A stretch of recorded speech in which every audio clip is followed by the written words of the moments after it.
झारखंड में कई ऐसे ज्वलंत मुद्दे हैं जिसको लेकर आए दिन झारखंड में आंदोलन देखने को मिलता है, लेकिन सरना धर्म कोड का जो मामला है इसको लेकर झारखंड मुक्ति मोर्चा हो या फिर कांग्रेस, इसकी मांग को लेकर प्रदर्शन जो है वो करती हुई नजर आ रही है। आज इसी को हम लेकर चर्चा करेंगे। हमारे साथ एक्टिविस्ट लक्ष्मी नारायण मुंडा जी मौजूद हैं। हम बातचीत करते हैं कि दादा, जिस तरीके से सरना धर्म कोड का जो मामला है 2020 में इसको सर्वसम्मति से, इनफैक्ट हमने देखा था कि विशेष विधानसभा सत्र आहूत करके राजभवन के माध्यम से केंद्र सरकार को भेजा गया था, लेकिन अब तक पहल नहीं की गई है। आपने देखा होगा कि हाल ही के दिनों में चाहे कांग्रेस हो चाहे झारखंड मुक्ति मोर्चा इसकी मांग को लेकर प्रदर्शन जो है वो कर रही थी। क्या लगता है कितना जरूरी है? सबसे पहले आपके तमाम दर्शकों को मेरी ओर से जोहार। कल झारखंड मुक्ति मोर्चा का कार्यक्रम था, परसों कांग्रेस पार्टी का था। बेशक ये प्रकृति पूजक आदिवासियों का एक धार्मिक आस्था का सवाल है। मैंने कई इंटरव्यू में कहा है, ये राजनीतिक अवसरवादिता का पराकाष्ठा है। हम इसलिए कहेंगे, ब्रिटिशियर के समय में भी आप गौर कीजिएगा, सबसे पहला जनगणना 1871-72 में हुई है ब्रिटिशियर के समय में, और उस जनगणना का उठा के देखिएगा, उसमें भी हिंदू, मुस्लिम, सिख, ईसाई, बौद्ध, जैन सबके कॉलम थे, और एक कॉलम हुआ करता था जो ट्राइबल रीजन के लोग लिखते हैं। जैसे पर शुरुआत में जो हुआ उसमें देखिए एबोरिजिनल है, एनिमिस्ट है, ट्राइबल रिलीजन है, इस तरह का लगातार ये हुआ। देश 1947 में आज़ाद हुआ, 1950 में संविधान बना। संविधान बनने के बाद भी जो पहला जनगणना हुआ, सेंसस हुआ है, उसमें भी रहा है ट्राइबल रिलीजन लोग लिखे हैं, आदिवासी लोग अपना।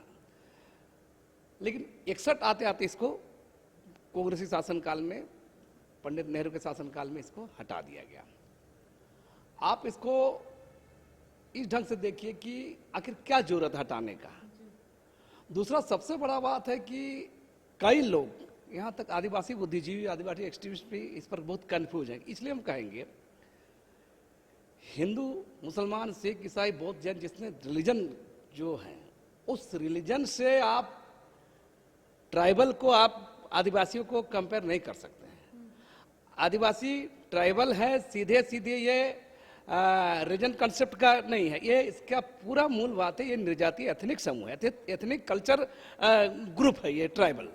और इसको नज़रअंदाज कर दीजिएगा और आप बात करिएगा तो आप नहीं चलेगा। हम इसलिए बोल रहे हैं, एक आदमी, आप भी, आप हिंदू, मुसलमान, सिख, ईसाई, बौद्ध, जैन बन सकते हैं, लेकिन आप ट्राइबल रिलीजन मान भी सकते हैं, लेकिन ट्राइबल आप हो नहीं सकते हैं, आप आदिवासी बन नहीं सकते। फर्क ये है, इस फर्क को समझना जरूरी है। और उस समय से लगातार आप देखिएगा, लगातार छिटपुट 15-20 साल से मांग जोर पकड़ी है कि हमारा एक सेपरेट रिलीजन दिया जाए। जो भी प्रकृतिवादी हैं, जो दादा, इस बीच एक सवाल उठ रहा है। झारखंड के पूर्व मुख्यमंत्री बाबूलाल मरांडी ने एक, कह सकते हैं, बड़ा बयान दिया है। उनका कहना है कि कई ऐसे लोग हैं जो धर्म परिवर्तन कर रहे हैं, सरना अब बच नहीं रहा है, तो आखिर किसके लिए ये जो कोड है वो लागू होगा? देखिए, हम बोले ना, बाबूलाल जी का भी अगर बयान देखेंगे, हम भी गौर किए उस पर। जब उनकी पार्टी अपनी बनाई थी झारखंड विकास मोर्चा में, तो उन तो सरना कोड की बात किए थे। तो आप उनकी बातों पर कितना हम नहीं जाना चाहेंगे। मैंने ये दरअसल राजनीति में घुमा फिरा के अवसरवादिता ही दिखती है। लेकिन आप मान रहे हैं कि धर्म परिवर्तन हो रहा है? देखिए, इसे इनकार नहीं किया जा सकता है, लेकिन जो आंकड़ा पेश किया जा रहा है ये गलत बात है। हमारा कहना है कि जब हम कह रहे हैं, जब 51 में था, ट्राइबल का, आदिवासी समुदाय का, प्रकृति पूजक आदिवासी समुदाय का एक विकल्प था। जब विकल्प खत्म हो गया तो ये देन तो कांग्रेसी शासन से ही हुआ है, नेहरू के शासन से ही शुरू हुआ कि आदिवासी जाए, आखिर कहां जाए? जो बौद्ध नहीं है, जो जैन नहीं है, जो मुस्लिम नहीं है, जो ईसाई नहीं है ना, जो जैन नहीं है, वो कहां जाएंगे? तो एक प्रयास तो वहीं से शुरू हुआ है, कांग्रेसी शासन काल में ये धर्मांतरण का प्रक्रिया वहां पर शुरू हुआ है, और बाद में भी सब हो रहा है। देखिए, दो ही चीज बात है, साफ साफ हम घुमा फिरा के बात नहीं करना चाहते। आदिवासियों को जब अपना कोई ऑप्शन नहीं था, तो जो ईसाई बन चुके, जो नहीं बने वो हिंदू लिखते थे। ये जाहिर सी बात है। तो अगर धर्मांतरण की बात पर एक लंबा डिबेट हो सकता है, इस पर बहुत लंबी बहस हो सकती है। जिसका अपना कुछ नहीं था तो स्वाभाविक है इसमें कहीं ना कहीं लिखेंगे ही लोग, और इस बात को लोग गौर नहीं कर रहे हैं। और जहां तक बाबूलाल जी का बात है, बाबूलाल जी इस बात को राजनीतिक चश्मे से बोल रहे हैं। बिल्कुल अगर आदिवासी प्रति अगर ईमानदार रहती तो जब वो जेबीएम कर उसमें नहीं बोलना चाहिए था। और दूसरी सबसे बड़ी बात बता रहे हैं, अभी सरना कोर्ट के मामले पर देखिए बता रहे हम, कल जेएमएम का कार्यक्रम था, आप पूरे इतिहास उठा के देख लीजिएगा, झारखंड मुक्ति मोर्चा का पूरा इतिहास उठा के देख लीजिएगा, कभी भी सरना रिलीजन पर कभी एग्रेसिव नहीं रही है, कभी नहीं रहा है।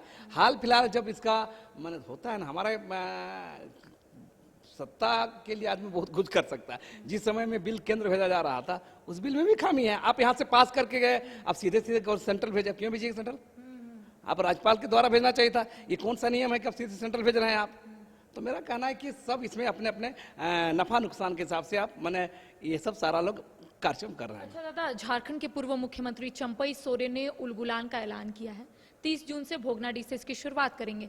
उनका कहना है कि डिलिस्टिंग को लेकर ये जो उलगुलान है वो शुरू करने वाले हैं, और उनका कहना है कि जो लोग धर्म परिवर्तन कर रहे हैं, ईसाई में कन्वर्ट हो रहे हैं और आरक्षण का लाभ भी उठा रहे हैं, तो उन्हें वो आरक्षण नहीं मिलना चाहिए। कितने सहमत है आप इससे? देखिए, दो बातें हैं। पहला बात हम कहेंगे, भाजपा से संबंधित है, बाबूलाल मरांडी हो, चंपाई सोरेन भी भाजपा में है, केंद्र में उसकी सरकार है।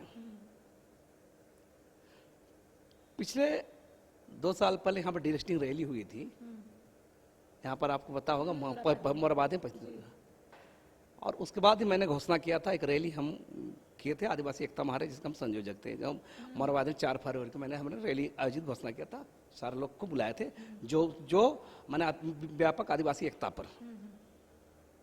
तो मेरा कहना है कि सेंट्रल में भाजपा की सरकार है, तो डिलिस्टिंग ये उनके तमाम अनुसांगिक संगठन हो, उनके सांसद हों, उनके नेता हों, चिल्ला रहे हैं, ये तो फिजूल का बयानबाजी है। अगर उतना ईमानदारी है तो सेंट्रल में कौन रोका है भाई? आपकी सेंट्रल में सरकार है, डिलिस्टिंग करने का प्रस्ताव सारा चीज आप पारित करते हैं सेंट्रल से, आपकी सत्ता, आपकी सरकार, आप क्यों नहीं कर रहे हैं? ठीक है, डिलिस्टिंग होना चाहिए, लेकिन डिलिस्टिंग के नाम पर इतना हो हल्ला क्यों कर रहे हैं भाई? आपके पास फुल मेजोरिटी है। जो कार्तिक उरांव के समय में जो मामला ठंडा बस्ता पड़ा था, आप यहाँ राजनीति कर रहे हैं, आप बोल क्यों रहे हैं? आपने कार्तिक उरांव का नाम लिया, चंपई सोरेन ने एक और बयान दिया था। उनका कहना था कि जब देश में कांग्रेस की सरकार थी, तत्कालीन प्रधानमंत्री इंदिरा गांधी ने खारिज किया था, यानी कि कार्तिक उरांव ने लगभग 348 सांसदों का हस्ताक्षर लेकर जब वो संसद पहुंचे थे, और अभी तक उस दिशा में पहल नहीं की गई है। चंपई सोरेन ने एक सवाल उठाया है और उनका कहना है कि कांग्रेस ने ही तो खत्म किया है। तो क्या आप लोग मान रहे हैं, या फिर आप लोग को ऐसा लग रहा है कि अभी भी ज्यादा देर नहीं हुई है, शायद इस दिशा में पहल होगी तो शायद यहाँ के लोगों को, आदिवासियों को उनका हक और अधिकार मिल सकता है? देखिए, डिलिस्टिंग का जो प्रस्ताव कार्तिक उरांव के जो लाया गया था, भाजपा से संबंध तमाम आदिवासी नेता आधा अधूरी बात करते हैं। उसमें क्या कहा गया था, मूल बात को आप आइए। जो आदिवासी समुदाय अपनी रूढ़ी परंपरा को छोड़कर ईसाई या मुसलमान बने हैं, या अपनी परंपरा रूढ़ी छोड़ चुके हैं, तो ईसाई और मुसलमान वाला फैक्टर को पकड़ लेते हैं बढ़िया उन लोग। लेकिन जो रूढ़ी परंपरा छोड़ दिया है, उस पर बात इन लोग नहीं करेंगे। मैंने ये तो आधा सच आधा झूठ का बात है। मैंने उस समय भी कहा, आज भी मेरा कहना है कि उस कार्तिक उरांव के संदर्भ में जो प्रस्ताव था, उसे साफ था, जो आदिवासी अपनी परंपरा रूढ़ी छोड़ चुके हैं और ईसाई मुसलमान में है या किसी दूसरे में जा रहे हैं। लेकिन वो प्रस्ताव अभी भी धरे का धरे ही है दादा। सेंट्रल कौन रोका है? हम तो कहा भाई कौन रोका है? बाबूलाल जी को, चंपाई जी को, या सारे जो भाजपा से जुड़े लोग ये सब बात उठाते हैं, उनको ये बात तो देश का प्रधानमंत्री को बोलना चाहिए जा करके, उनको वहां पारित कराना चाहिए मामला को। ये क्यों ठंडा बस्ता में, उसको फिर शुरू करिए, फिर करिए। बहुत सारा जब 370 धारा हटा रहे हैं, एक से एक फैसले आप ले रहे हैं, तो है ना, राम मंदिर के समय में आप कड़ा रुख अपनाए, अभी आपको बहुत सारे सेंट्रल गवर्नमेंट फैसला ले रही है। तो मेरा कहना है कि इस पर फैसला लेना चाहिए। इस पर जो हो, दरअसल ये वोट पोलराइजेशन के लिए सब बयानबाजी होता है, ये बहुत गड़बड़ बात है। तो क्या सरना धर्म कोड की जिस तरीके से मांग जो है वो अब राज्य में देखने को मिल रही है, अब जो महागठबंधन की सरकार है वो भी मांग कर रही है, तो आपको याद होगा 2020 में पूरे राज्य में ढोल नगाड़े की थाप से जो लोग हैं वो नाचते गाते हुए नजर आ रहे थे और उनका कहना था कि अब उनका हक और उनका अधिकार मिल गया। लेकिन लगभग 4 से 5 साल बीत गए हैं दादा। आप लोगों को क्या लगता है, क्या कारण है इसके पीछे, क्यों नहीं लागू हुआ है?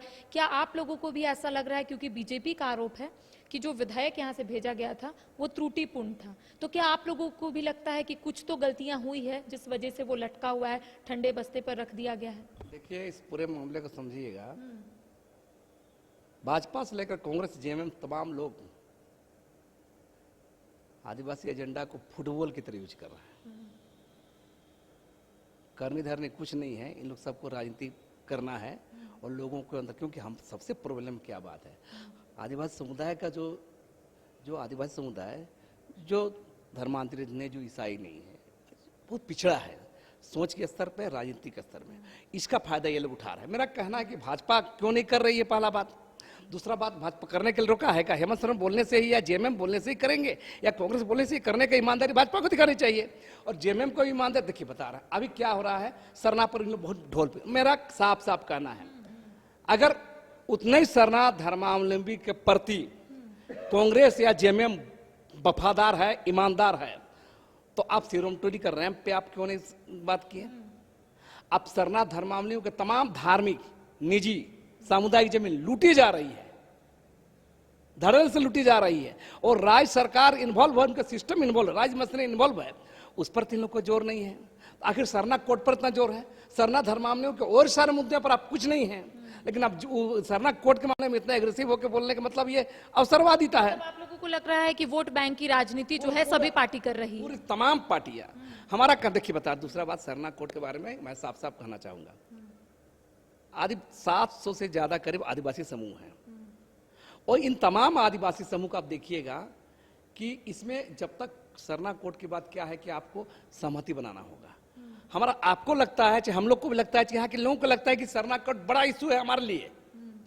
जब रिलीजन की बात आती है तो ये सिर्फ झारखंड, बिहार और बंगाल का मामला नहीं है। जब ट्राइबल रिलीजन की बात आती है तो आपको देश के संदर्भ में सोचना होगा। मैं इस बात को इसलिए कह रहा हूं कि आपसे बड़ा समुदाय तो भील है, आपसे बड़ा समुदाय तो गोंडी है।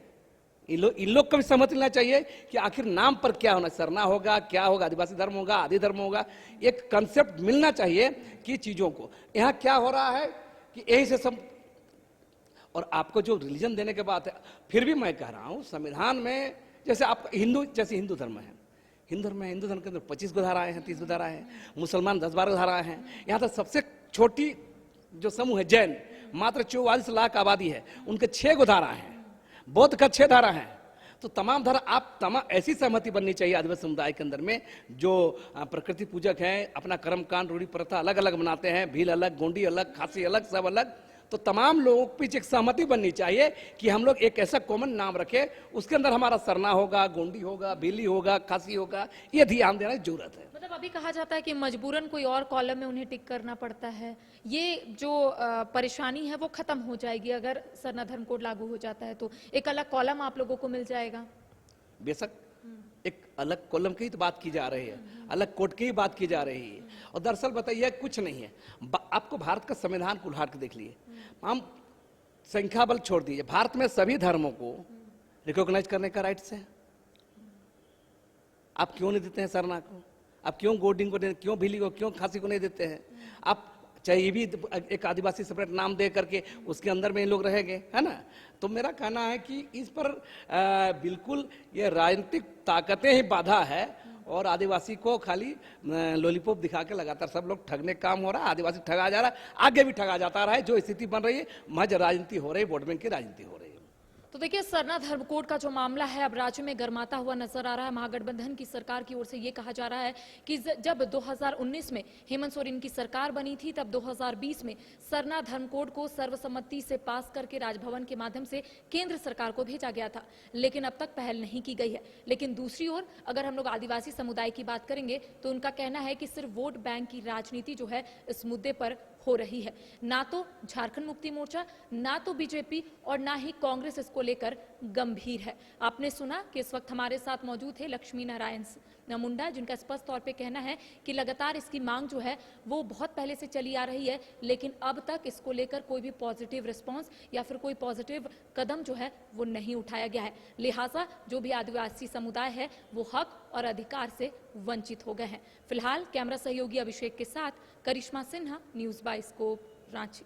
Rainbow river water park, unlimited fun. Rainbow की तरह यहाँ है रंग बिरंगे वाटर राइड्स जो करेंगे आपको रोमांचित। 30 feet thrilling family pool slide, cyclone tube slide, multilane slide, dark house slide करें एंजॉय। मल्टी प्ले स्टेशन में परिवार और दोस्तों के साथ करें मस्ती। ऑक्टोपस रेन डांस में एक्साइटमेंट का लीजिए सुपर डोज। बच्चों के लिए tots play area, Mickey Mouse jumping, wave pool. तो देर किस बात की, अनलिमिटेड फन के लिए है ना रेनबो रिवर वाटर पार्क।